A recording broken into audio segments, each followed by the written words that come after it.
Bienvenidos a este su podcast de confianza, Genéticamente Hablando. Continuando con la temática de mitos, estadísticas y perspectivas del TEA, hoy entrevistaremos al doctor Robert Andrés Dávila Sánchez. Él es especialista en primer grado de genética clínica y nos comentará un poco más sobre el TEA. Nos aclarará ciertas dudas que las mamás tienen y con ello romper la brecha de mitos que se encuentran. Adelante, doctor. Buenos días.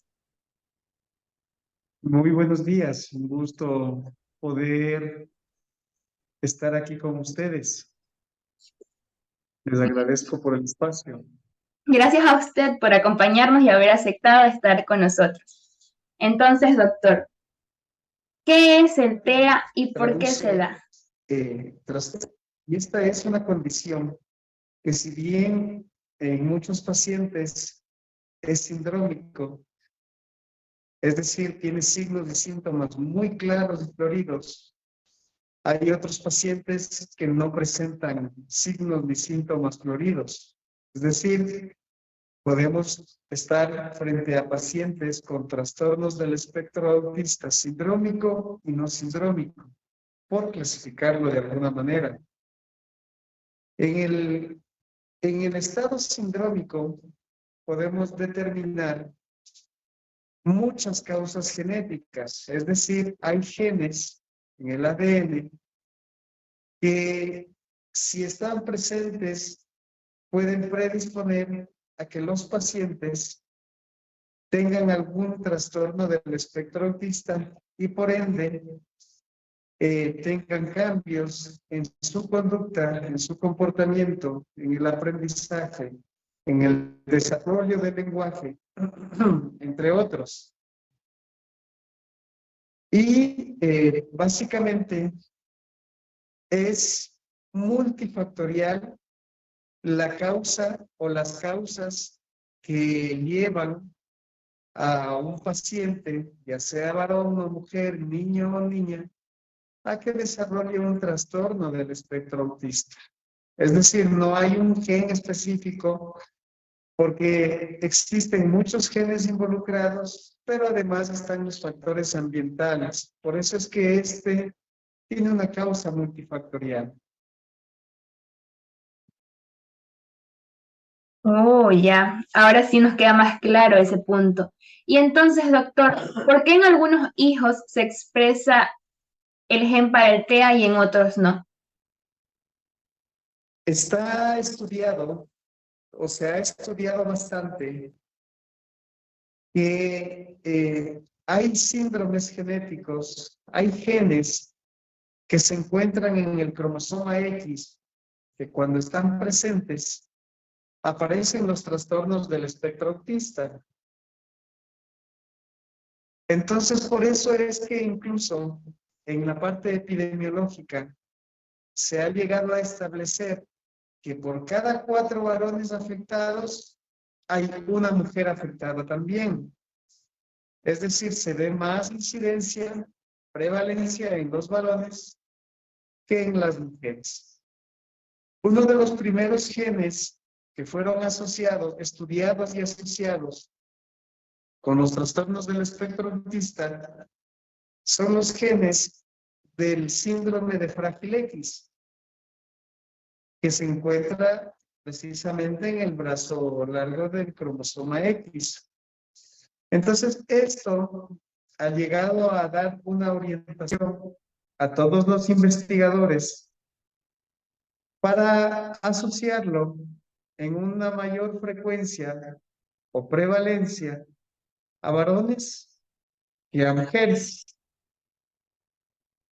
Y además, cuando en una familia ya hay una persona con un hijo con trastorno del espectro autista, el cálculo de recurrencia aumenta, pero si es que el primer hijo con trastorno del espectro autista es mujer, esa esa prevalencia aumenta más en la misma familia y, por ende, en la comunidad y en la población.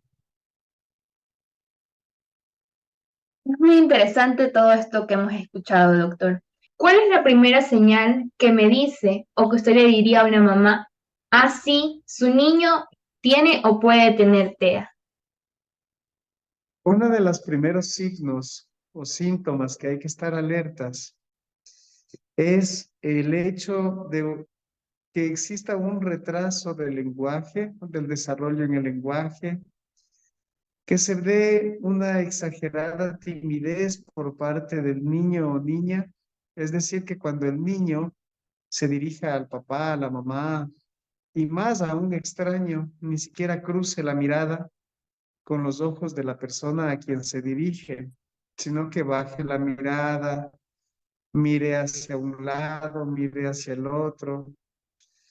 Otro de los signos es que tenga movimientos en las manos, movimientos en la cabecita o en el cuerpo, que se llaman estereotipos.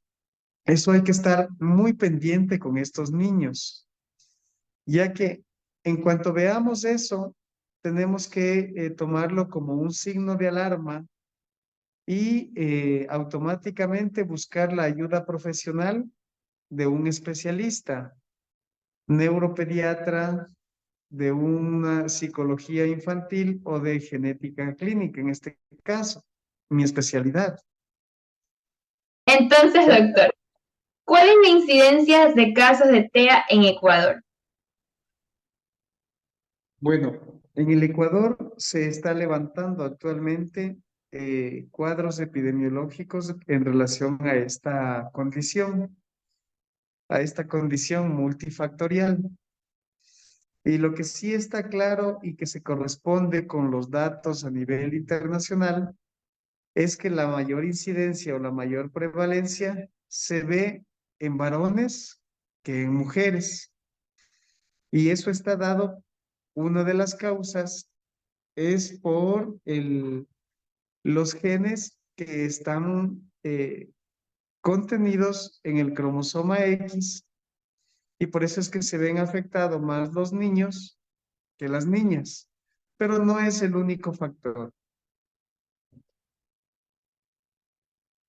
Y eso responde a mi otra pregunta. Entonces, ¿es verídico que el TEA está asociado más a hombres que a mujeres? Correcto, mi doctor. Y es precisamente por eso que uno de los primeros síndromes asociados a trastornos del espectro autista y muy estudiado es el síndrome de Frágil X.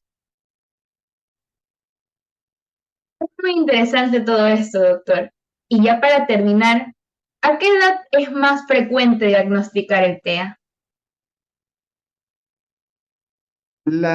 Es más frecuente diagnosticar trastornos del espectro autista en la niñez y más en los varoncitos, pero sí necesitamos brindar un apoyo, una educación a todas las familias, mamás y papás, para que estén alerta con sus niños en los signos y síntomas de alarma, para ir reconociendo de mejor forma estos signos y poder hacer el diagnóstico cada vez más precoz.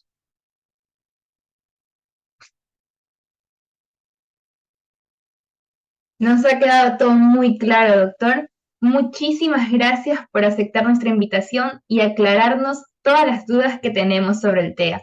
¿Algún mensaje que quisiera dejarle a las mamitas que tienen hijos o que sospechan que tengan del espectro autista? Claro que sí.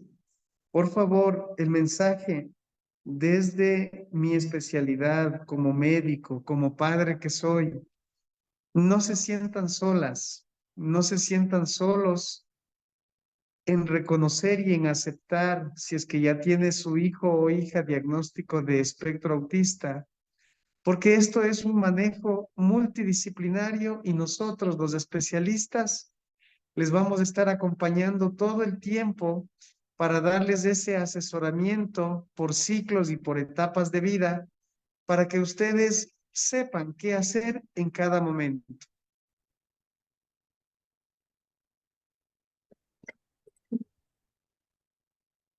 Esto ha sido todo por este capítulo del podcast.